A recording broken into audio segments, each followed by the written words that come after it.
give you a very wrong impression of my career journey. Because at places like Etisalat, I did 6 years. Okay. At Standard Chartered, 4.5 years. MBA Quest 3 years. Athronicin 3 years. McLaurin's 10 months. Glow was 1 year, 10 days. I started counting down by my second week. Wow. If at that second week I was going to resign, it took a friend of mine who runs a business at Ikorodu, a recycling plant, to drive all the way from Ikorodu to Sakatinubu to say, no, and I'm done. But it was my second week. And then I thought I was too much in a hurry to leave that environment until recently one CEO or COO who was at MTN for a while was employed as COO at Glow, and he spent less than a month. I felt justified. You know what I mean? But after leaving 7up, I decided it was time to put into a consulting space. You have a question. Yes. What am I looking for? No. I'm trying to create questions in your mind. Okay. The places that you spent a year and 10. I was going to say that. It was culture. I am very big on culture. I promise you that in all my movements, I didn't go from bank to bank at no point. I didn't go from one telco to another. I mean, there were different times I worked at different banks. So it wasn't the money that was the attraction. It was culture. I'm quite big on culture, and that's the reason today the 3 top areas I engage with clients around are leadership, culture, and talent management. So culture is big for me, and I think it's the reason I also accepted the invitation, because we can't do both without talking about culture. Yeah, and you just clarified that most people that are talent. Yes. Culture is more important than money. Absolutely. We're not saying money is not important. It is important, but in addition to that, people will jump and go look for. No, let me put it this way: another organization will always exist that can pay more. Yes. But we don't have many organizations with great culture. True. So culture is important. And I like the fact that we're starting a conversation from that perspective. So you can't do both. Right now, I'm sure you guys know that if anybody wants to come join your organization, they go check you on Glassdoor. Right. Yes, I have a question. Yes. I'll come there. Just a second. If you want to join organizations now, they will go to Glassdoor, they're going to see the reviews, they go on LinkedIn to speak with ex-employees, they go on LinkedIn to speak with current employees. So in my mentoring, coaching conversations, I have seen people who said to me, finally, I have another job. I'm leaving, I'm joining next month. I'm like, hey, congratulations. And then 2 months later, about a week later, they come to me and say, no, I'm not going there. But I'm like, you get testimony in church on Sunday about this job. But they're like, no, I've checked the culture, I've checked the leadership DNA, it's not working for me. I'll stay in my organization, go through it until I get something better. So culture is huge in today's now of work. Yes, sir. So, can I call you governor? It looks like the governor of all of us. Yeah, go on. All right. So, you moved from space to another. Yes. And then you said It's culture. Was it that the space you were in, culture changed? Right. Or what made you leave at every point you had to leave? Okay, so her question is what was I looking for, right? And your question is what drove me out of this organization. I would say that I'm a bit restless, always asking for more. I'm not kidding you, my CV was updated the second day I joined any organization. Remember that my GD was the reason they employed me, the job description, so I had it. So my CV always updated. So I should say that, and that's why I said I'm a Gen Z, right? I'm always looking for more. Let me give you 1 or 2 instances. After listening, I was doing executive selection and services. And then I got into the training space and I loved it. But executive selection and service was only giving me opportunities for recruitment only. I wanted more. So when Mo Abudu, I'm sure you know her, when she came through to me through the head of HR manager at Athronicin to say she was looking for somebody to work with her, then really it was all about training. I was like, okay, sure, why not? Opportunity for me to do something more. It wasn't salary. I mean, you can imagine Athronicin in how many countries there, the workforce, the culture, but for me to go work in one man on my business. You know what I mean? I just wanted more at that time. But then what would make me stay beyond my 1 year or 2 years would be the culture of the organization. So I wanted more. After 1 year, 2 years, every year I do an evaluation of say, do I still want to stay here or do I want to go on? And when opportunities around will come, I'll take those opportunities and then evaluate again now. Should I stay or not? And I also say that 2 out of those 13 jobs were from the pages of newspapers. The next 11 were all referrals. Everything till my job at 7-Up, they were all referrals. So anytime I was looking out because of culture, leadership, uncertainty, and all of that, something just come up within the ecosystem. A referral, an email, something on LinkedIn, and Glow was for me. That's it. So, Yes, sir. Yes. I mean, I was having a chat with the CFO and he looked at my resume. He liked me as a person. He liked what he's seeing on the resume and even some of the things that I told him I'll be able to do by joining the organization. And he just now kind of just looked at all the places I worked and it was, what really, inform your decision to move. For me, culture was part of it, but one key thing that drives my movement journey is really the pursuit for knowledge. Because, my background is in technology, then I found myself working in supply chain.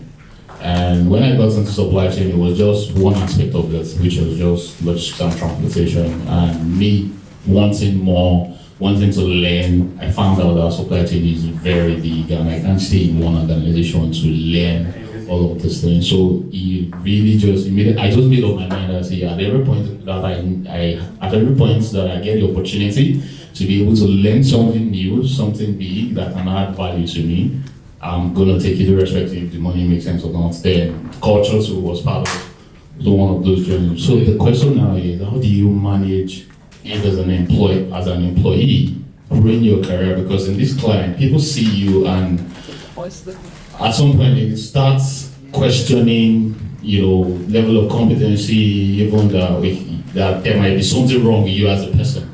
That's why you're moving so often and all that. In fact, there was somebody I'd worked with when I just started my career. He was the fleet manager to Wando at some point, and now he has moved on to another company within the FMCG space. So we just had a random conversation, and the next thing we were like, Tola, you moved too much. I'm like, where are you now?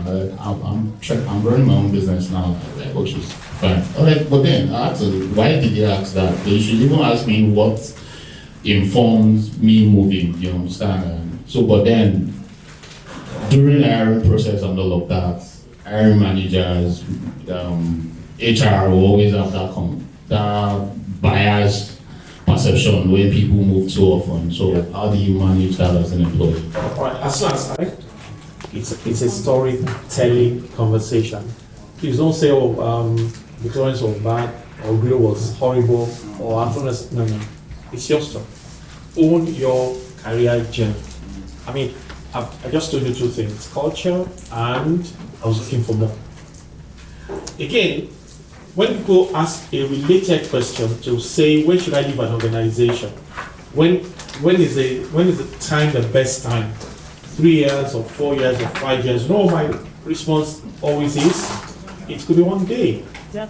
It could be 1 month. It could be 1 year. It could be 3 years. Whatever. What's important is that at the time you want to leave value behind. People can actually leave value behind in 10 months. I promise you. So it is the mindset with which you approach your job on a daily basis that's more important, and therefore your deliverables and let's talk about the softer side of life, your emotional intelligence, your relationship with people, diplomacy, tact, and all of that will determine if people will refer you for the next job or not. So if we are staying our mindset on tenure, then we might as well not do very well for the first 2 years because it's the 3rd year, and then I'll do very well before I get the next job. It could be any time. But from day one, just make up your mind. If you have people you are mentoring, tell them to make up their mind that from day one, they will add value to the business. The example I gave you, I'm not sure, I said it in passing, but it should generate some sort of thoughts through you. At Athrenasin, it was the head of HR, Alex Taiwo, who approached me to say Mo was looking for me. My own HR manager. I do not think, and this was maybe my second going to third year with Athrenasin there, now KPMG. I don't think that if there was no value perception about my journey, he would have come to me directly. You see what I mean? So it's a value conversation. When is the best time? Honestly, anytime. Anytime. But please don't leave with mindset of let's burn that bridge. Yeah. Yes. I've gone to many of those organizations to have leadership conversations today. I've gone back to KPMG. The only place I've not gone back to, two places, Selton and Glow. Not yet. And I'm still thinking that one day in the future, the chairman will remember me and say, let's have a conversation with that guy. But generally, I've gone to virtually all the places I've worked before now. So that's how I say it. And I also found out that if it's a value conversation around career journey, even business journey, if it's a value conversation, then money will follow eventually. Many people are looking for money, they may be promoted beyond their level of competencies because they jumped too often. But for those who are hinged on value, I promise you that money will eventually come. In all the instances, I didn't move because of money. But did money follow? Yes, I promise you money follow eventually. At some point at Stanbic, if I could give you an example, I joined Stanbic when the manager with IPTC Charter was on the table, 2007. And I joined at a point when the organization didn't want to lose about 10% of the workforce, critical workforce. Because it won't be everybody that you retain or you want to retain. And guess what we're doing? We're giving everyone 100% of their salary as retention bonus. 100%. As in we identify you, about, we were 250 workforce, so about 20-25 people. Don't leave us because of this merger that's on the table. So for you to stay with us for the next 3 years, how much is the salary? 20 million. This is a 20 million check. Outside of the salary. Wow. And guess who was now involved in giving out the checks as the head of HR? It was me. Yeah, very painful. But remember that I just joined, so there was no way, from a value perspective, that my name was going to be as head of the detention. But I was the one looking at the 20 million, the bombastic side eye. So everybody got their salary, and then they promised to stay with the organization for 3 years. If we're going to leave, My name they is are everybody. My name is just one letter. Just like mine, Yemi. But even me, I wasn't expected to be part of the pool because I had just joined. It was almost my first major assignment. And this was about April, May, I joined in March. And then December, fast forward to December, the MD, regional managing director then, the merger had not happened. It was built to happen in 2008. Called me into his office and said, Yemi, this is a piece of paper. I wrote 2 names, Demoke and Tunde. I won't tell you their surnames, so you will check them on LinkedIn. They said, include them on the retention pool scheme. Look at the 2 names. 4 letters, Yemi is on here, right? But you know what I did? I had serious conversations with myself to say, hey, between that April and now, have you added enough value to this organization for your name to be on this list? So I opened his door, took a leg out. Those conversations went within me. This leg did not go out. No, it didn't go out. I went back into the office and said, Greg, don't you think my name should be on this list? And he said, he looked at me for about 2 or 3 seconds. Fierce, strong South African guy who once sacked somebody for not providing alcohol during TGI. So you can imagine how fierce Greg was. But I said, so in Greg, don't you think my name should be on this list? He just looked at me for a couple of seconds and said, okay. Took the piece of paper from me, wrote my name and signed it off. And that was how I got my own 15 million naira in 2007. It's a slow clap. I'm not kidding you. Real life. Wow. That was how many years on? 2007. So you need to know that it's a value-based conversation. And we're saying all of this not disconnected from what we're talking about as well. There are some people in your organization, it is money. For some people, it is recognition. Some people, it's just a part of the life. For some people, it's just knowing that they are connected to purpose. So, they want to make a difference. Absolutely. So, you need to know that everybody seated around the table reporting to me, I cannot manage all of you the same way. And how can I therefore know how to manage you? What it means is that I need to sit down with you and talk to you. I understand your motivation, intrinsic motivation, and sit there and sit there and everyone.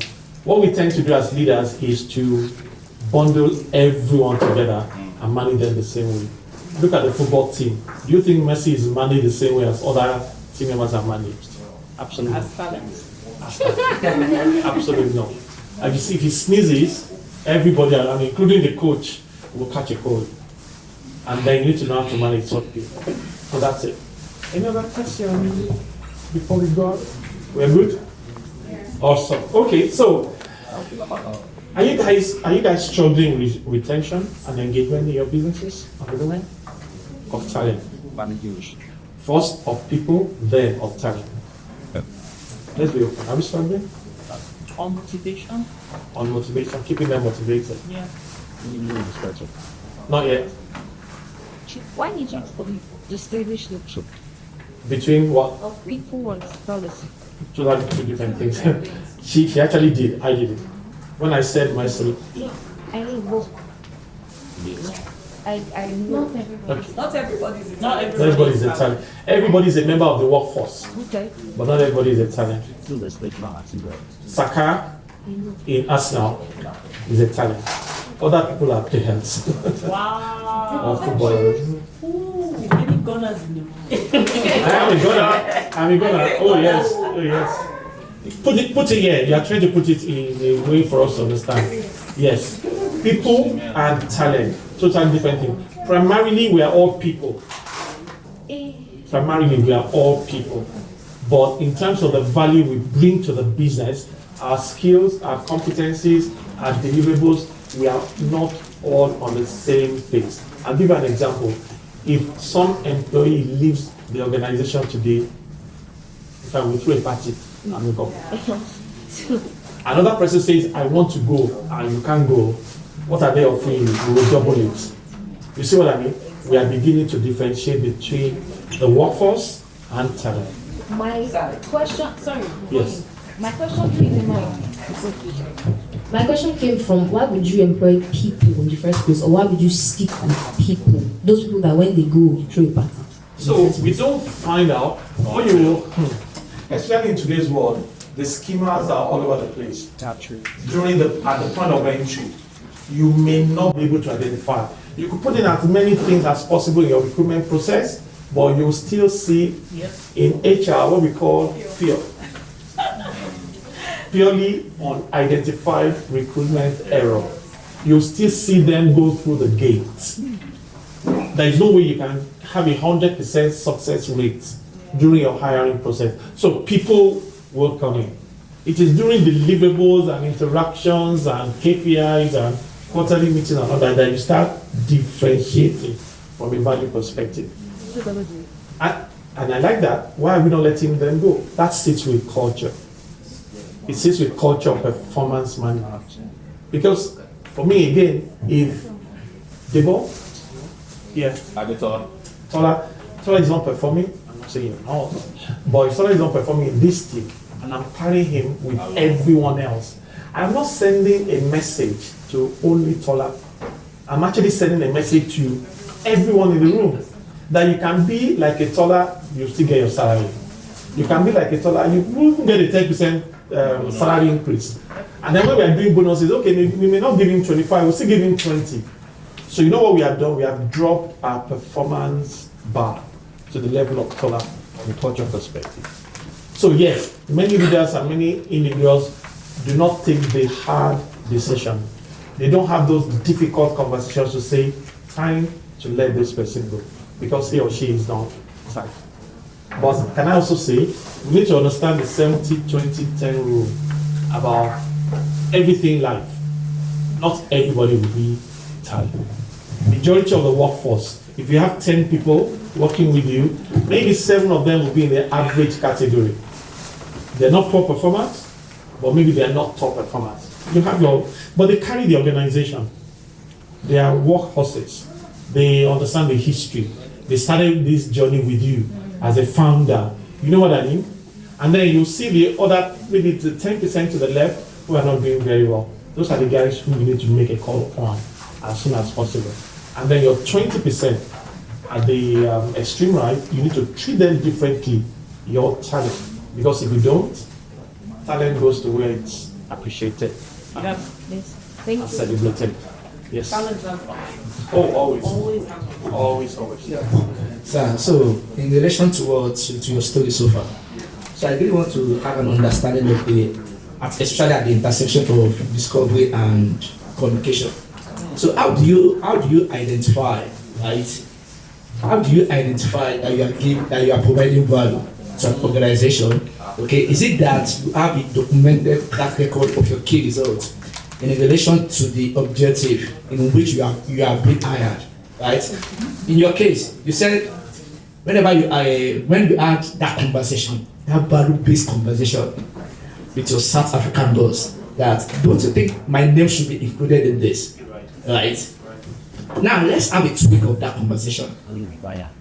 What if, let me assume the guy's name is Matthew, right? Then Matthew asks you a question.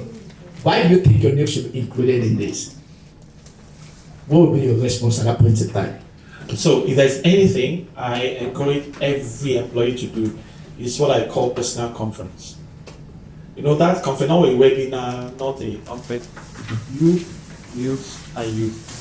Wake up yourself at about 1 a.m., 2 a.m. from time to time and say, Yemi, let's stop. How am I doing? It is not for fun that we have self-appraisal as part of the performance management system.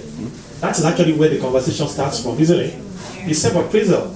And if you are deceiving yourself, who will know? You will know. You are the first person to know if you are deceiving yourself. You are the first person to know that you are adding value to a business. Let's not kid ourselves. Because your contractual relationship with the organization and with your job is through 2 tools. Number 1, your job description, and number 2, your KPI. So if you are waiting till the end of a quarter for your boss to sit you down and tell you how you're doing, then you've lost it. Yes. Don't wait till the end of the quarter. Do it on a daily basis. As a matter of fact, this is what I recommend. At the end of every day, when you put down your phone and you want to sleep, you're not talking to anybody anymore. It is time to sleep. The last question you should ask yourself is, what value did I add to the business today? And what value did I get also from the business today? And like I said, if you're honest with yourself, you see the gaps, and then the next thing is to start working towards plugging those gaps. But if you just think that performance management is a tenure-based thing, let's just wait till Afia. Let me meet with the boss. Let me just wait till the end of the year. It will be too little, too late. Okay, sorry. Your first conversation on your performance is with yourself. And that was what gave me the confidence. The competence gives you confidence to ask for what you deserve. I know people who, I was in HR for 24, 25 years. People walk through my door to say, I have another job. This is my. And then everybody's jumping around in the office. MD, DND, say, that guy must not go. Yet, match the offer. Another person at my level walks and says, I have an offer. I didn't take it to the next level of MD. I'm like, oh, okay, congratulations. Happy to receive your resignation. That's it. What's the difference between both of them? Value. That's it. I have a very good thought that they follow up On this point, right, most organizations, enterprises have those deep pockets. And sometimes HR puts a budget for defensive, being able to defend talent. But for startup founders, they don't have the access to that money to be able to defend. And if you hire talent, it gets to a point that talent needs more more complex work, and you don't want to lose them, you know.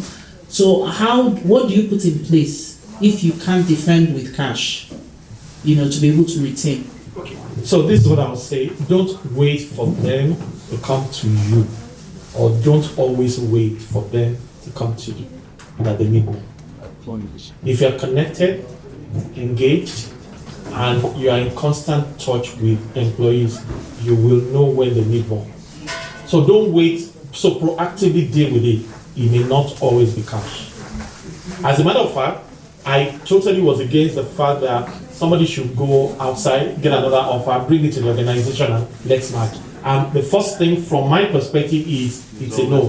But I have MDs, remember I'm also an employee, as head of HR, who will say, no, I don't want to lose that guy. At every inquest, I'm happy to name names. Every inquest, it happened. The first time, I told Carl the people with the MD, let's not do this. He was like, no, but the guy, we can't do it for everybody. This guy, guess what happened? In about 6 or 7 months, it became a culture. Everybody who felt they needed something, in addition to their current salary, they will go look out, even when they were not interested in going, just to get an offer to come negotiate. After a while, Carl said, Yemi, you were right, let's stop it. But proactively, I'll come to Yemi, but proactively, again, remember what I said? Deal with your employees one by one. So you find out that he may have joined you at maybe 3 years ago, his needs 3 years ago will have changed. What can you do within the context? And do it. You can't do it for everybody, you have to do it for talent. If you identify that, you can do it for the people you want to bring back. Something like a retention bonus, example that I gave to you. So something like, your transportation costs have gone up, right? Let's just increase your transport allowance.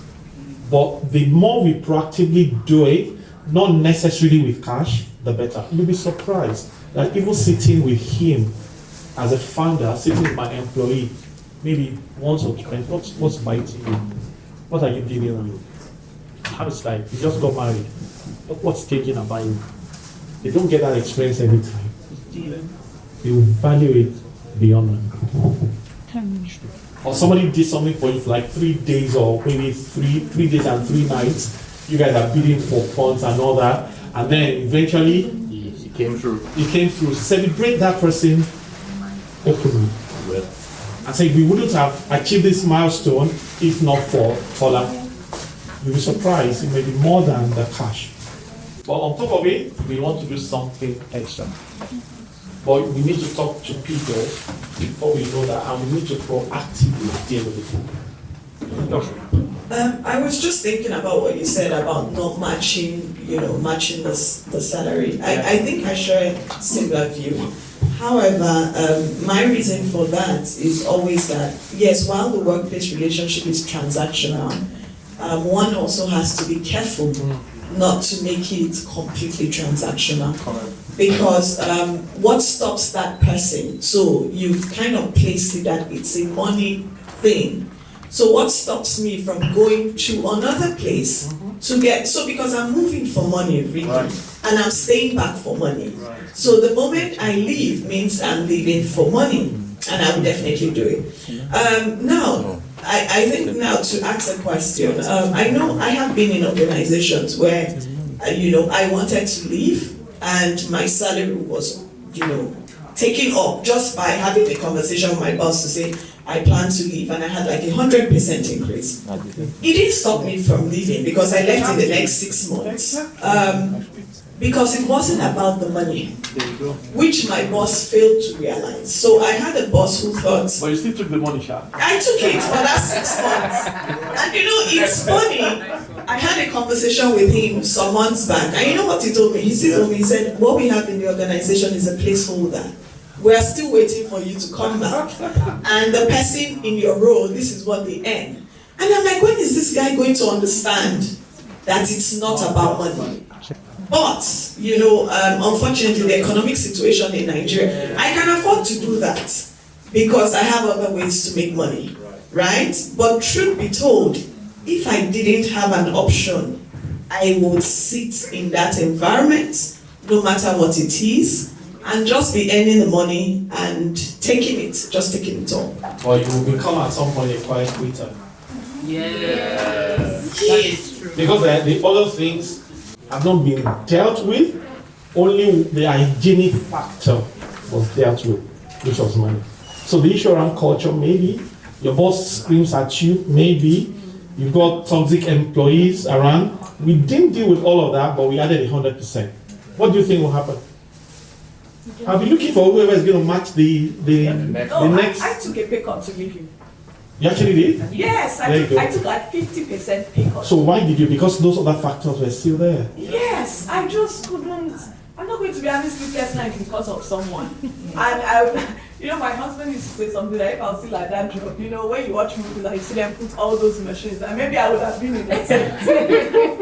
Where they put machines on me, Right. and at night, to survive till the next morning, then come back next morning smiling. Yeah, but a lot Not of sustainable. times, yes, but that's the way I find a lot of people in the work environment. They are that. I agree. I totally agree. It's the reason we're having this conversation, so that you can have a different workforce. Let them look forward to working with you on a Monday morning when it is Sunday. Unlike the other side of the story, once it's Sunday evening and they are thinking of work the next morning, you're already shaking your head. Do you want to share your experience? They're already having heart palpitation. You become very happy on Friday. Yes. As Friday is coming, you're getting happier and happier and happier and happier. And then Sunday, people are asking you, are you alright? On my profile, the last thing on my profile on me is I love Mondays. And I'm not saying it because I'm trying to be controversial. I totally enjoy Mondays. Yeah, and that's because I love what I do. So anytime I'm therefore in spaces and somebody reads my profile and we get to that point and Yemi loves Mondays for the next 30 minutes, that's where the conversation will start from. Monday, how? Monday, because everybody just dreads Monday. Guess what? It's because of the kind of leaders and culture they work with. Sincerely. Let it be exciting for people to want to come. The difference between one leader and another is one says, hey guys, we got a problem. Let's come to work early on Monday so we can fix it. And everybody says, okay, yeah, we'll come. Instead of, hey, we'll come at 7:30. In another instance, the guy says, got a problem. Guys, let's come on Monday early. And guys are saying, no, we'll come on Saturday. Yeah. And if you don't finish it on Saturday, we'll come after church on Sunday. What's making the difference? Leadership and culture. That's it. And culture. Yes. Because again, a leader looking at the mirror must always see one thing. That's the culture of the organization. You are a representative of your culture 24/7. Yes, sir. Yeah, I mean, my question is actually just going to go back to what Joy said earlier. And before I now ask the question, I would just like to share a practical example once again, because I've been at the point in time in my career, I was in similar shoes where I moved from an organization to a new one, and I was having a fantastic time. But one thing that I remembered was before joining the organization, I remember having a conversation with the HR, and it was around remuneration for the role I was coming into. And I told her that this is what I would prefer to earn, and she was like, well, she has done what is within their budget to give to that role. And I said, well, I mean, looking at industry standard and all of that, and the company and the industry they are playing in at that point, and I don't think this is a fair budget and all of that. And the next question she asked me was, okay, don't worry, I'll get back to you. And she sent me an email after that conversation that I should share my payslip. I mean, I was just starting my career then, I didn't know better. I shared the payslip. Where I was coming from, really, we were quote unquote on the pay. So immediately I shared the payslip. She called me immediately and she was telling me, Oga, where you're coming from, what I've offered you is quite competitive. Okay. I took it, I resumed the job. Without knowing to all that, I mean, at the time I was going to make that move to join them, I had like 3 other organizations that I was in conversations with. So, but then it was a case of me who is going to respond fast and for me to make my decision on time. For me to make my decision on time. I mean, McKinsey was on the table, another startup was on the table, which was Kubo Logistics at the time. And so as the days would go by, this, what's it called, options, you know, they fell off or they were not responding on time. And I just wanted to leave. I spent like 5 years with the organization. And I think I was just getting tired. So I joined. Immediately I joined, it wasn't up to like 2 weeks. People from one of the companies of school just kept on, you know, we were on that negotiation from January to June. They kept on eating that guy. For you to move to this organization, you are not going to leave it alone. You need to come work for us, you need to come work for us. The reason why I now left that organization wasn't even because of the money. It was because at the time now, I now had a boss where I was doing everything within my power to please. As in the morning and the night, my boss felt threatened all across board. To the extent that I was gonna have, I have a series of one-on-ones to make my boss feel like, yeah, I am not coming to compete for your job. And I just wanted, you know, to be the best person on your team. What drives me is just me adding value to the organization. So when I said I was going to leave, they found the CEO of the organization and the CEO sat me down. They were pleading to say, "Yeah, you know, tell us what you needed." HR that I said that she can't match my salary even when I turned up my resignation letter. She kept on begging, so what exactly do you need that will match it? But then I told them it's really not about the money. The CEO crafted out another path for me within that organization to, you know, to lead a separate team and all that. But then I knew that I needed peace of mind more than just the money. Correct. So he just corroborated all of the things that you were saying around culture. So like my question is, how do you get these people at these different levels of leadership to understand that things are beyond money sometimes for the people they lead? That's my mission in corporate Nigeria, basically. And I promise you, in the last 3 years and 4 months, I've spoken with over 80 organizations. And 90% of my conversations have always been around leadership. I promise you. One of the problems we have, it may be the problem of founders as well. If I'm not able to share anything on my slides, I'll share one video. One of the problems is that we have moved people too fast into leadership positions without getting them ready for leadership responsibility. How do we promote them? Technical results. Promote. Doing very well. 1 year, 2 years. What do we do again? Promote. And then they become supervisors. And as a supervisor, you are leading 2-3 people, aren't you? But we promoted them into technical position. Nobody told them about leading with emotional intelligence. Nobody told them about leading with trust. Nobody told them about understanding boundaries in leadership. So they still get used to sending mails at 2 a.m., reminder at 4 a.m., expecting the result at 8 a.m. What do you think will happen to the people they are leading? They start getting disconnected from the organization. So that's one problem that we have in corporate Nigeria and possibly globally. We just promote people technically until they are ready. And you guys are sitting not just on businesses, you are sitting on people. Yeah. You know what I mean? And one of the first uncomfortable things I was going to say to you was that you are not the most important person in your business. You may not like it, but that's the truth. You are not the most important person in your business unless you just want to run a solopreneurship. Hello. You know what I mean? For as long as you're looking for another person to join you, and another person, just realize that, number one, you're not the most important person. You are leading people to achieve your vision. So you must, one, buy your own vision and sell your vision to them. And that doesn't come easy. Especially in the now of work, where you guys are leading Gen Zs. And in one instance that I see, looks like a Gen Z is leading a Gen Z. In the room, she's smiling. Now she stops smiling. And she's looking now. She has to smile again. No, we are waiting for her to smile again. She's holding it and looking up. Please go ahead.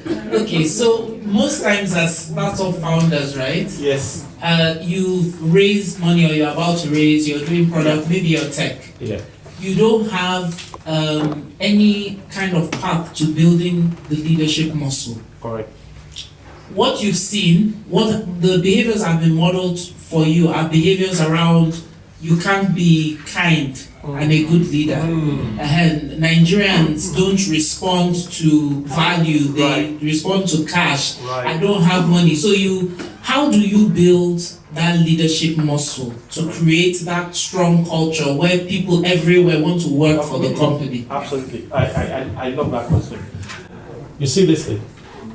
We're using it for different, not too valuable purposes. As an HR person, and I've said this everywhere, I do not have any HR certification. I stand to be called red tech. I'm not sure you can mention 10 people in the HR space in Nigeria without mentioning my name. It's not because of pride. It's because of what we have achieved in that space. But guess what? SPHRI, PHRI, Canada, America, nothing. You're the outfit. I joined CIPM only after 6 years of CIPM running after me to come and join. At the executive route. I was already head of HR at Maybe Quest when I joined in 2018. And then I joined straight up into Leadership Council. You know how people get into Leadership Council?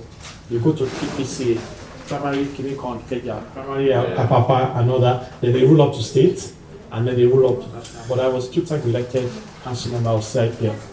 All my learning, training, self-development. So if you are finding gaps as a startup founder, please spend time to plug those gaps with this. Now, I have sort of transitioned from HR into leadership and culture, and I haven't paid John Maxwell $4,000. And I would not. That money will do something else for me. A fraction of that I will use to buy data and ensure connectivity. And I will read about John Maxwell on my phone, my laptop, on my iPad. And guess what? It's the best form of learning. As we're having this conversation now, I think it's time for introspection. From a leadership perspective, where are the gaps in terms of the leadership skills in the now of work? And what do you need to do to therefore quickly plug those gaps? This is a powerful tool, a device in your hand. I mean, just put in leadership on your browser and imagine tons of materials that will come up for you. Why am I paying $4,000 to do my job? Because I want to be a leadership coach. Don't call me a coach. I actually hate the word, right? But your leadership journey will be more experiential if you learn, improve your knowledge, and then you go to work and apply it. I have a question actually before. Okay, so let me just, should I show my slide? This is a Q&A. Sorry, are we enjoying it? I love it. We have, but then we still need to go through the slide. They want to go through the slide. Today, I have a client meeting at 3. I need to put something together. Oh, you mean here? Yeah, now, I'll- after your okay, I'll try. like 30 minutes. So that No, they're saying they want to see the slide. Guys, you want to see the slide? I'll go. That may be answer my question. I'll go through. I'll go through. Yeah. So, creating a path to effective leadership, emphasis on the word effective, Right. right? What do we build on? What form of leadership we will promote and elevate our team members based on? Is it based on technical leadership?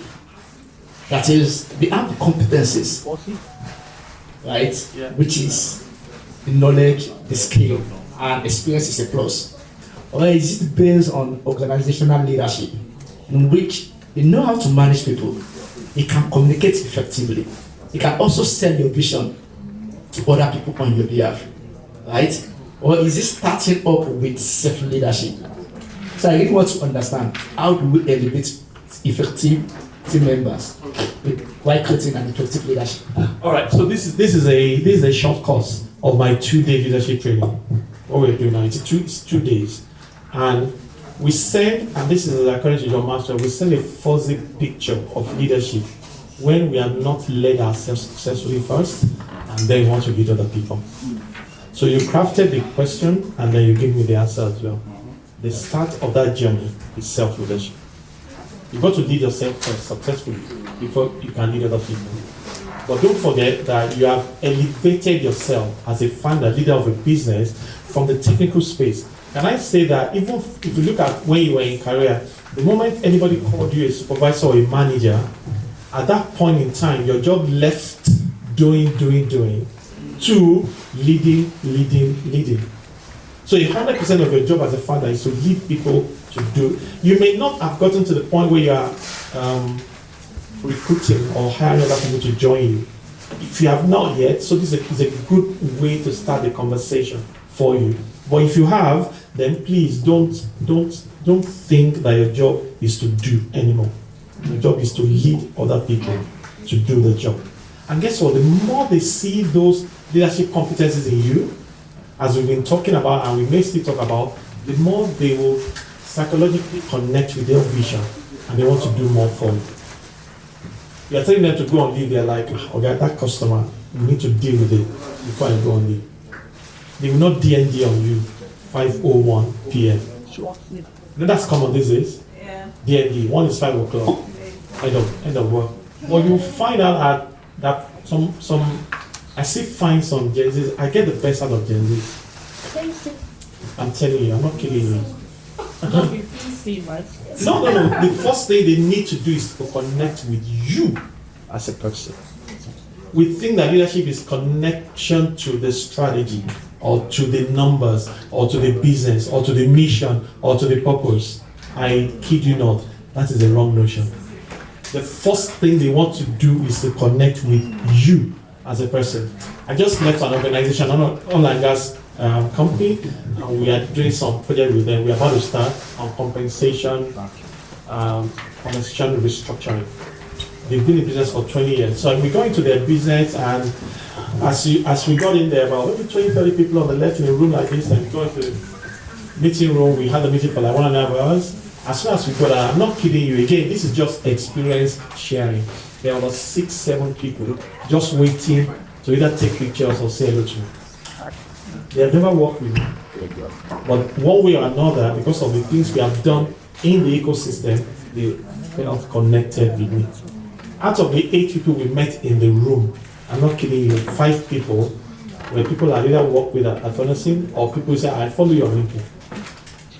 So find ways that work for you and for them to remain connected with them.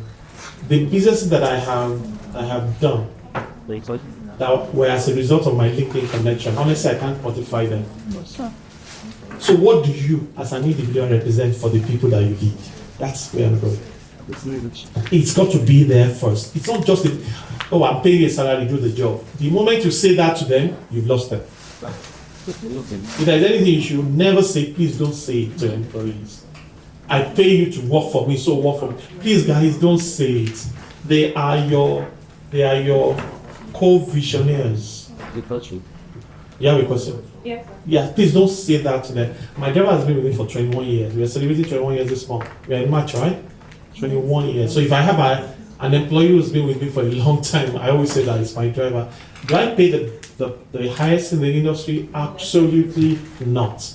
But is there a connection between Bode and I even call him Oga Bode when I'm relating about him to other people? And guess what? It wasn't a referral. I met him on the street of Lagos, Agidingbi. I had a flat tire, and then I was looking who's going to help me. I was a standard cheddar, red tie, white shirt. Where was I going to start from? He was walking on the road, and he just said, "Can I help you?" I'm like, "Okay, now you then send." This is December period of the year. It's about 7 p.m. in the evening. You know that fear about Lagos, right? But hey, at some point you just like to trust God and believe in humanity. And I let him do it. He finished and he was on his way. He didn't ask me for a dime. So first thing was to get him a job as Standard Chartered. And then when I now needed a driver, I approached him and I told him, I'll pay you the same salary, but you'll be working with my wife. That means you won't be spending money on transportation between Ojudu and Via. I said I'm on the phase 1. And guess what? There was no single word of argument, pay me more, because there was a kind of connection. And it's been with me for 21 years now. So what I'm saying is that please, you represent this engagement and retention in your organization. You first. You first. Yes. I will start with the last statement you mentioned that you representing engagement and retention. Yes. Okay, for the person I work with, I'm actually working in a company here, but this person has this personality that, okay, when you like, okay, meet him in person, you can't really say, oh, this is like the exact person he is. But when you get to work with him, that's when you start noticing that, oh, this person is like this, and then there are some things that you're not even supposed to expect him to say to you. Because I'm someone that once you talk to me, maybe the way you like, okay, shout at me, you want me to do something quite alright. I feel like there's a way you can probably tell me that, oh, mom, me do this thing. I'll get it once and for all, I'll do it. But the moment you feel like, oh, mommy, I said you should do this thing, but then you're not getting it. But you didn't put me through. You didn't explain the pattern you wanted me to follow. Of which I just used my own initiative that, oh, let me do it this way. Then I probably submit it that, oh, please check this thing out. If it is okay by you. The next thing is, okay, me submitting it for approval or maybe disapproval is, okay, I wanted to hear from you. But the next minute, you just assume that, oh, this whole thing that you did, in fact, I'm disappointed in you. You started talking that, oh, I expected more from you, and you're like a disgrace to me that I regretted employing you. What do you think that type of person will like, okay, do you think the person will still be happy working with such a person? And then, at the same time, I feel like, oh, okay, once this person says this every time, yeah, and then I get to like, okay, go back to my show. So when I like to like, okay, talk. But once you shout at me, I'll just drift a little bit. Let me give you your space. I will do this. Can I ask you another question? Okay. And let's make this Vegas. What we say in Vegas stays where? Stays in Vegas. Are you looking for a job? Purposely, I can't tell you the bother. So you are not disengaged? Well, yeah. Oh, yeah. Yes, you are. No, you are not. Grace is not she's trying to keep her cards close. I can see. Okay, you see that experience that you related, it wasn't a question for me. It was an experience for the pharmacy. So, can I ask for everyone listening to that conversation, how would you feel? Are you going to feel motivated to go to work every day? No. Because are you not expecting the next scream? You are even disengaged on her behalf. Remember that I was. Oh, you work in the same company, so you can live with that experience. Are you looking for a job or no? Sure. You know, I had a conversation with you. I mean, so, Anders, that's the reality of the people you are working with. Leadership, John Maxwell says everything rises and falls on leadership. And then everything leadership rises and falls on communication. And everything communication falls and rises on timing. Do you know that if he has that conversation with you, even one-on-one at times, you may be able to take it. But imagine having that conversation with everybody listening and say, are you okay? Are you okay? Yes. We know them now. You want to tell me his name later? You tell me his name later. All right. So you can see that these are practical issues, guys. Very, very real issues. You can't get the best out of such people. They will become quiet quitters. They will become disengaged. You will not, even if you retain their body, soul and spirit, it's in another organization or in another country. Can I tell you the truth? I totally believe that one of the reasons Japa train is on a fast move is not just because of the political, economic, and other situation in Nigeria. It's because of leadership experiences. People have tried one-man organization, crazy. They went to small SME, crazy. They went to international organizations or multinationals, same thing. What do you think will happen? Okay. So can we agree that it's not one thing? I would explain why I said that.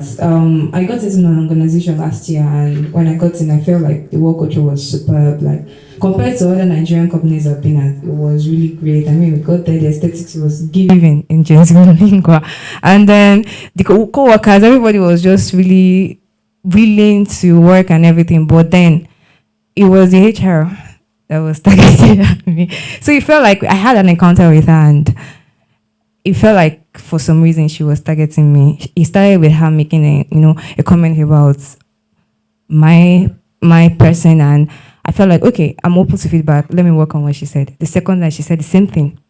I'm like, okay. The third time again, and I felt like, okay, this was becoming a pattern. And I felt like, what do I do in this situation? I mean, she's the HR. She's supposed to be the access to the management. And at that moment, everything was fine. Within the organization, I was okay. I didn't have much to complain, but I'm very big on work culture. And if I am made to feel uncomfortable in an organization where I'm even supposed to be safe and feel protected, so I could not reconcile the fact that this person who was supposed to be the face of the work culture was being this way. And so after some time, I could not just handle this and I had to leave. So in that kind of situation, how do you define the work culture when the people that are meant to, shepherd it are, can't tell? You know how I'll define work culture? Somebody recruited the HR, right? Somebody recruited the HR. And who does the HR report into? CEO. So who ultimately has a problem? You remember when we started? We said that we need to have some hard, harsh conversations at times. So culture is at different layers. It may not even be HR. Or culture, CEO may be great, HR may be great, but your line manager, immediate line manager, may be the one giving you palpitations. So we roll up culture from the different layers of leadership up to executive leadership. But ultimately, executive leadership is held accountable. Because if I promise you, you may not be the only one having that experience, and that experience or the experience of other people may have come to the notice of the CEO. But if nothing is done, guess what's going to happen? We will retain HR, but we will continue to lose talent. So the company will be in a state of flux and reflux. So it may not be the founder, it may not be the CEO, but it's still leadership, because leadership is at various layers. Ma'am, you wanted to say something, and then I'll use the rest of the time to run through myself, right? We're fine.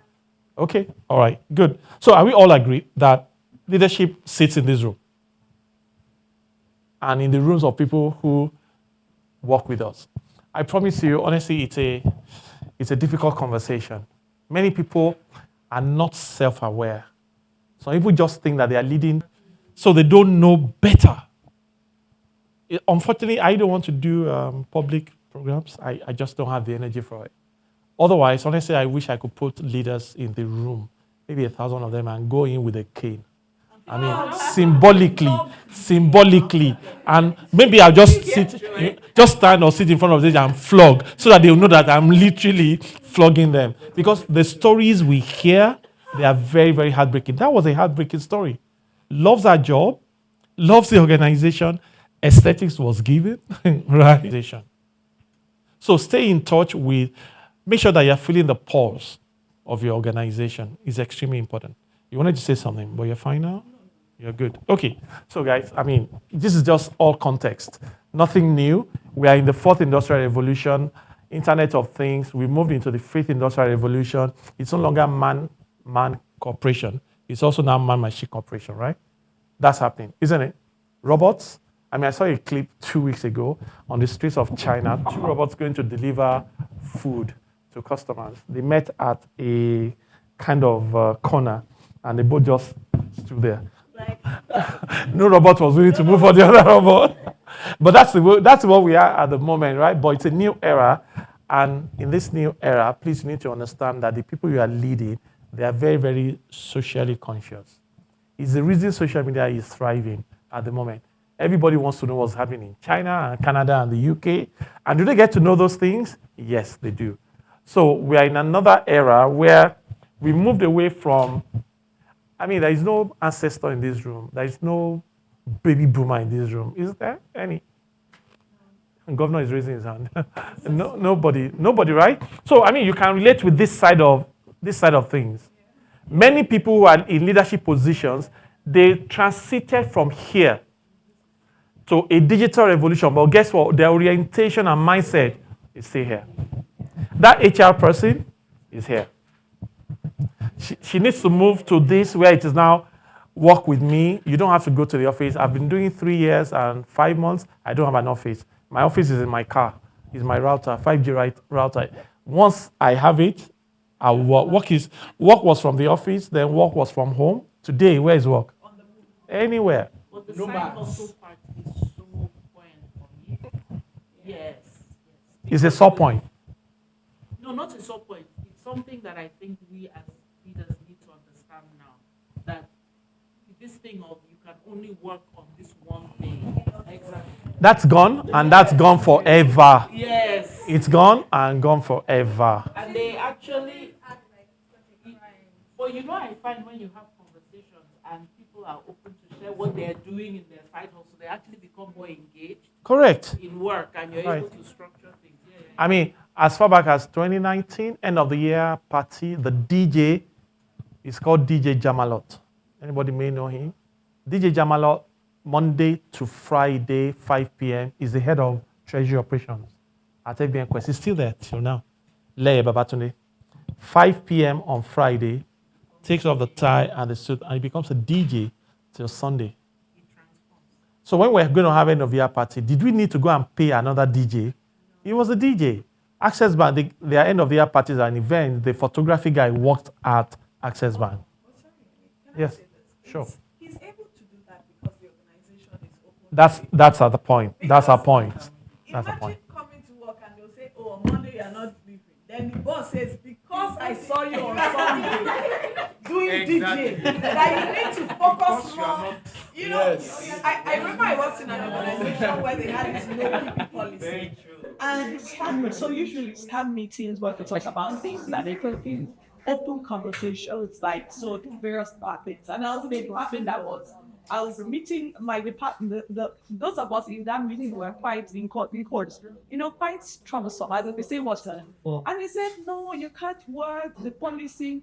And someone asked them to say they can't employ me for like, what is your business with what I do? With my tool. After they said no, because you need to rest. We close at 5, so you can go home and rest. Then come back professional. And we kept it, to say why. But that's the way they would look at it. Correct, because they're coming from here. Yes, you're not being productive on Monday because you were out On Sunday.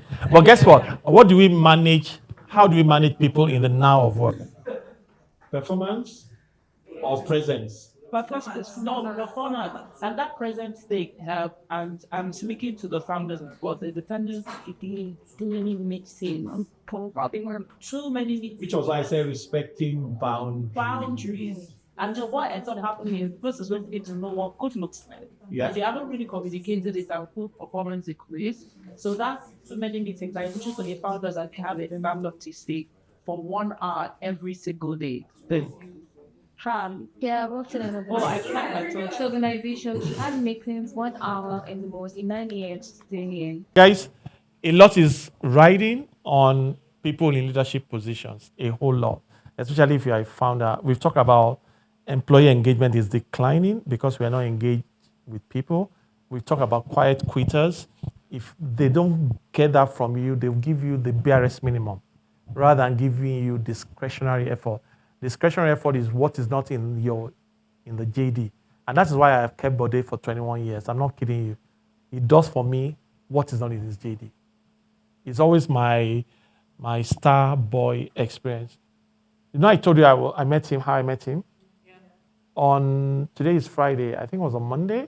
My daughter and I went out and then we stopped at Domino's to get something. As we were getting out of the store into the car, he was fixing a woman. I think she was pregnant. He was fixing her tire this week. As in, I just saw him and my mind went back to how we met. I just quietly collected the key from him, started the car, put on this, and we waited for him. And I posted it on 2 of my platforms. I called it consistency. That was how I met him 21 years ago. And that's what he's still doing today. I promise you, it's not because, like I said, I pay the best and all that, but because we connect. I don't see him as a driver.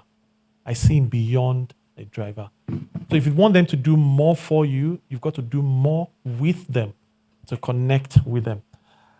Gen Zs are leaving after 2 years. We've talked about quiet quitting. It's a multi-generational workforce. Do you have anybody here working and reporting to you who's older than you? Anybody? No one.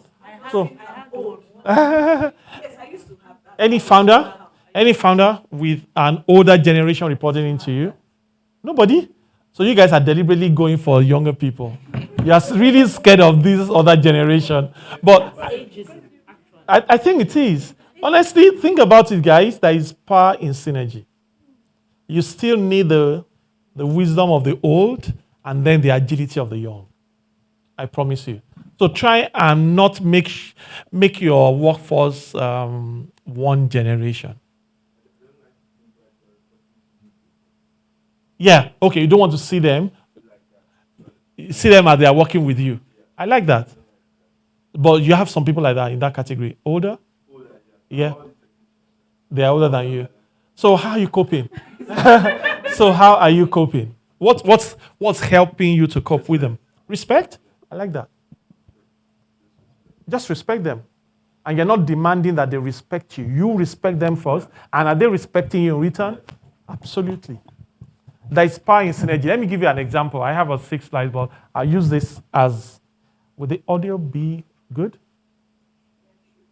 Hi, my computer isn't working. Would you be able to come take a look? But you can do it remotely. Okay, that sounds good. Yeah, no, I have not restarted it just yet. Let me go ahead and restart the computer. Yeah, so I tried restarting my computer, and my laptop still isn't connecting to the VPN for whatever reason. I just don't have a lot of time right now to figure it out. Do you mind helping me out? Just submit a ticket. Okay, let me go ahead and go get that over to you. Help desk. New ticket. Hi, IT, can you help set up Slack integration with our project management tool? We took some screenshots in there. All right, submit. That is you, and you think you've done the best. You're not talking to anybody. I can just send. But Gen Z, what's Gen Z doing? They've done it. You see what I mean? From the baby boomer who, unless you say a baby boomer, if somebody doesn't come from IT to sit beside them, okay, yeah, I'm watching you. They will not believe that thing can be sorted out. But do you need to call anybody to sort out the Gen Z? No. But guess what? There is no generation that's the best. Every generation brings something unique to the table. We are all just different. What you need to do is to find that synergy, build trust, respect them, understand where they are coming from, understand that they are coming from the left, right? Digital migrants to the right, where they can become digital natives over time. So what do you need to do? We've talked about culture a lot. Guys, please role model the culture you want to see in your organization. QED, culture you want to see in your organization. QED, culture is what we say it's okay, and culture is what we consistently do, not what we say. Please don't focus too much energy or money on putting your core values on the website or in your organization on the walls. Beyond that, bring culture to life in your daily interactions with your people, right? So do you have your core values? Do you have your vision, your mission? My point around all of this is that all this will make no sense if people cannot connect you with the culture of the organization. Do you know what killed or what sank the Titanic? The iceberg, right? It's not the iceberg that was seen on the surface. It was the one that was beneath, bigger than a mountain. And that's what the culture of the organization is. These are the things you write on your walls. These are the things on the website. But where culture really lives is everyday respect, like he said. That's real culture. We say that here we respect our people, but when they come for a meeting, you are hitting the table and talking to them in such language, and you'll see one of the core values, respect. Which one is respect? The one on the wall or website, or the one she experiences every day? The one she experiences every day is a core value. So watch what you say. Build a healthy culture where you trust people, where you thank them, where you reward them, where you support them, and where you also see perspectives. As I'm standing in front of you right now, if I write a 6, what do you see? But I say to you that it's a 6. What are you saying? But it's a 6. What are you saying? Are we both right? Yes. I like that. I actually like that. You know what she said? Okay, it's a 6. That's what you want to hear, right? That is where culture is unhealthy. But where culture is healthy is for me to live here and come and see what you are seeing. And guess what? We are both right. Don't let your employees be afraid to speak up. At that point, culture is broken. The culture is broken when you now say, okay, it's a what? It's a 6. Let's just do it so that there can be peace in the land, right? Whatever you call it. This guy says you may need to fire your most talented employee if they are not representative of your culture. And I totally agree. Bringing in the revenue, bringing in the money, but then there are the reasons other people are leaving, like the HR person. What should you do? You may need to fire that person. New leadership competencies, these are what people are asking in today's work. I'm moving a bit fast. I have just about 7 more minutes. Encourage your people. Encourage them more. This is the point of connectedness now. Encourage them, treat them, and trust them more. Take interest in their development. Yes, you are now a founder. Please understand what they want to be in the future. The more they find out that you are interested in their future, they will be more invested in your present. If you are interested in their future, they'll give everything into your own vision to make it run. Keep them in the loop. Please, communication that is important for them to do their job. Don't keep it from them. Let them know. Be honest with them and also connect more with them. And don't connect with 2 and leaving out 2. Or connect with 3 and leaving out 1. Connect with everyone. When did you guys start all of this? When did you start? Monday, right? So, since the beginning of the week, let me show you what's been happening in your offices.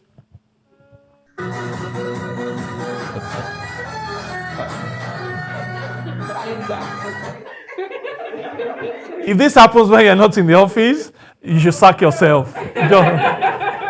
Just sack yourself. I don't support exit interviews when people leave. I support stay interviews. Stay interviews is before you get to the point where they start looking for another job. Sit them down and interview them. Why did you join us? What has made you stay? What will make you stay? And there are pointed questions that you can ask. Again, it may not be everybody. It may just be those critical resources that you don't want to lose. Do stay interviews more. By the time you're doing exit interviews, they've gone. And they won't tell you anything tangible at that point because they're still waiting for you to give them a reference. So they'll tell you the things that you want to hear. You see what I mean? So do more stay interviews. And then I've mentioned this, don't lead everyone the same way. Some people have low skill. You manage that individual differently from somebody who has high will, high skill. So low skill, you try to show up the skill and also find motivation for them. But this guy is the guy that you must delegate to because the skill is there and the willingness or the motivation is also there. She says there's a difference between a leader and an operational manager. A leader, tasks, numbers, responsibilities. That's an operational manager. But a leader looks beyond the now and looks into the future. Your job is to climb the highest tree in the forest and constantly ask, should we even be operating in this forest? Be looking at how many did you cut today? 3, record it. How many did you cut? 4. That's an operational person. You should be looking beyond the next 6 months and the next 12 months, right? Build trust in your organizations, guys. Without trust, you cannot build anything. And Simon Sinek says that performance and trust, which one would you say is more important? Performance or trust? Oh, really? I'm surprised. I was saying I was 100% from. Performance, huh? You say performance? I think it's part of it just me thinking that just this and say we're not really family members. We're not at the workplace for like jointness and all that. Just do the work. Just do the work. Okay, so please unscript that consciousness of just do the work. You've got to unscript it. It's not about family. And actually, also do not believe that we don't go to work to build family relationships. I have built them, and they work for me till now. I mentioned Ayo Dufuye, right? Some co-founders met at work. Yeah. Anybody, any experience? Yeah. There you go. Some co-founders met at work, and now they are living life together, and we say that we don't go to work to build trust or look for family. I'm not saying that your job is, I'm getting dressed, I'm going to look for family. No. But the point is, do your job so well, have emotional intelligence, social skills, tact diplomacy, and if we become family along the way, why not? That's what we're saying.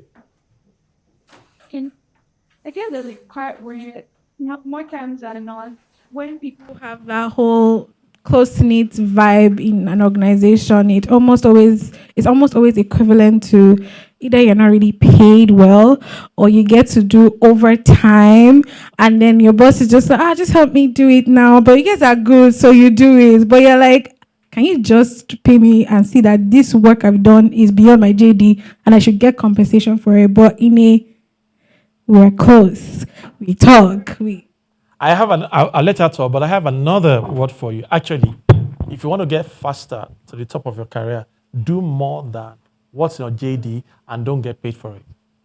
That money is waiting for you in the future. Make a comment given what she has said. I also believe that, the organization, like you said, it's not a family. I believe in that because with family comes entitlements. People think, oh, we're family, no matter how it is and everything. But despite that, I still believe a lot in trust because you cannot work for someone if you don't trust the person, right? Trust is me as an employee believing that my boss has my back at every point. I tell people one of my biggest problems was that I worked with someone who was a good boss. If you have worked with a good boss, you find it difficult to tolerate bad things, because I worked with someone who for 5 years never used a foul word, never said you're mad, you're stupid, 5 years, never. Does she get upset? Yes. She sent you strongly worded emails. But there was something I always learned from her, which is that control yourself. When she's very upset, she won't say a word because she knows she would say what she's not meant to say. There was also something which I learned from her, which was self-reflection. So she has a conversation with someone. She comes back later and she said, did I do right by this person? When you talk about mutual respect, she comes back, she would ask you, did I say what I should not have said? Then if she had said what she should not have said. So it's also that thing of being able to control your emotions, self-awareness. Emotional. Then she comes back to say, I should not have said this. I'm sorry about it. But that doesn't stop what you did was wrong. No, it's, two different things, placing it side by side. So a lot of times, right, I always believe in trust in the workplace. I've made the best of friends in the workplace. My closest friends, I met them at work, one place or the other. Yes, you would have a bad boss and things like that. My bosses have become my mentors because, that's that trust. Yes, there are also some people that they are just there. But I believe strongly, and for me as a person, I always say that I try to be that manager to someone else as they were to me. I'm very deliberate about that, to say, watching out myself, looking at myself, asking myself. I always tell people to say, I remember a younger colleague once told me something. She said, people say women are emotional. Being emotional is not a bad thing. She said, because being emotional shouldn't mean being irrational. She said, where emotions is a problem is when emotions make you irrational. You talk anyhow, you that kind of thing, you can't control yourself. So I think that comes down to that thing of leading yourself first. I know I'm very hot-tempered too, so I just try not to say anything. When I'm upset, I walk away because I know I would say something. But that thing of being able to lead yourself and not pushing it all out there. Sorry, Yemi, I actually think you are taking my session, so it's good. Maybe we'll do that together because he's actually going into my session, right? Talking about things we should talk about. Okay, thank you. Maybe we'll just have a seat for when you are done for the fireside. Let me run through most important parts of my slide, maybe 3 minutes. Build trust. If you're not building anything, please build trust, right? And about 10 things that I said, I'm going to skip this because I think you're going to talk to emotional intelligence. No, it's good. All right, look at this picture. This is Yemi, Titi, Tayo, Emeka, and Choma. He's asking for reports, results, KPIs. But what's she saying? White flag. What does that mean? I've given up. What's she asking for? What's this guy doing? No, he's not tired. He's looking for another job on LinkedIn. And what's she like? I'm fed up. I'm fed up. Meanwhile, this guy is asking for what? Result. Is he present in that moment? No. Is he going to get that result? No. If you are disconnected, you'll be like this. Be present in their moment. All right? This is I need to play this because of you. I will have skipped it, but.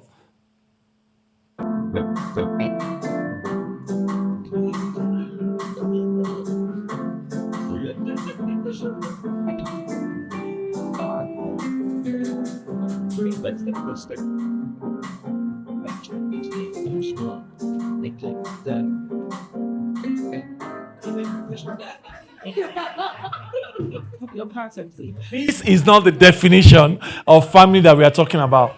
But family, for instance, maybe it's raining. I'm going to Bagada, and you are going to Anthony, and we're leaving the office at the same time. As the boss, as the leader, let me drop you close to home, or let me take you home once in a while. That's it.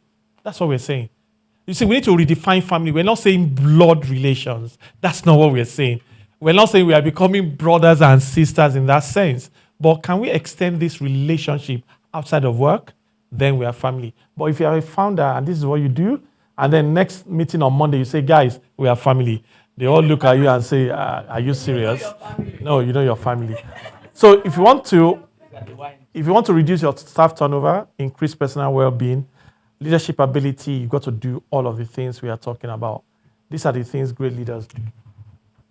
Always give credit. Almost like I'm summarizing, I'm done. Give credit. Welcome their ideas. Encourage their growth. Care about their well-being, not just money. Total well-being. Value personal time. You know that 2 a.m., 1 a.m. email. Let us stop it. No, stop it. Stop it.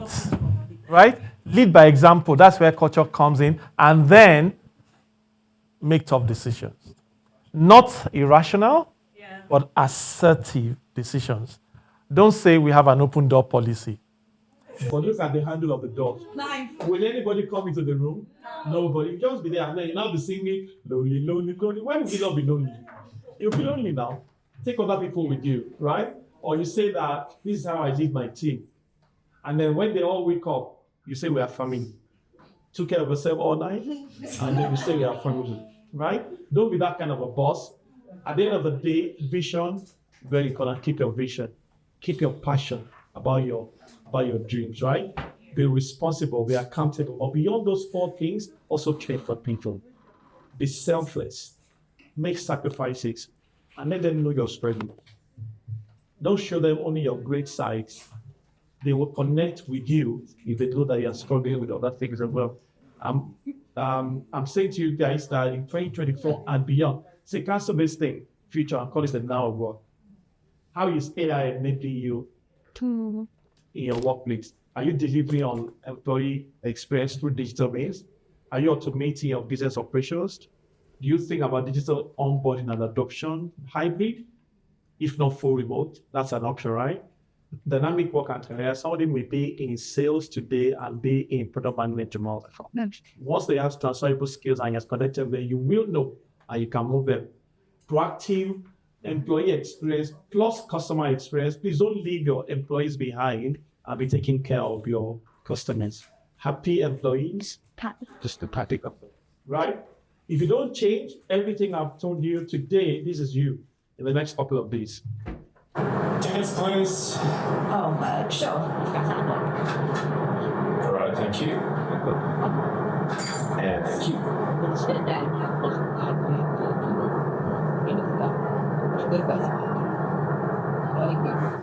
The world is changing around us. If we don't change, we'll become like that ticketing officer. Rather than using the scanner, continue to do the same things over and over. So please make personal commitments to yourself. The things that you will change so that you can have a different experience with your employees. Empower them, inspire them, lead the change that you want to see, and share the vision with them. It's a new world. Let me give you it's a new world. I'll give you a new word, adaptability. You've got to adapt and you've got to be agile. Otherwise, the world may move around us sincerely, businesses fail because of leadership competencies. Don't take it for granted. And this is where I'm signing out. Startups, this is my opinion. The guys are so adept at raising funds, but not many of them are good at raising people and raising organizations.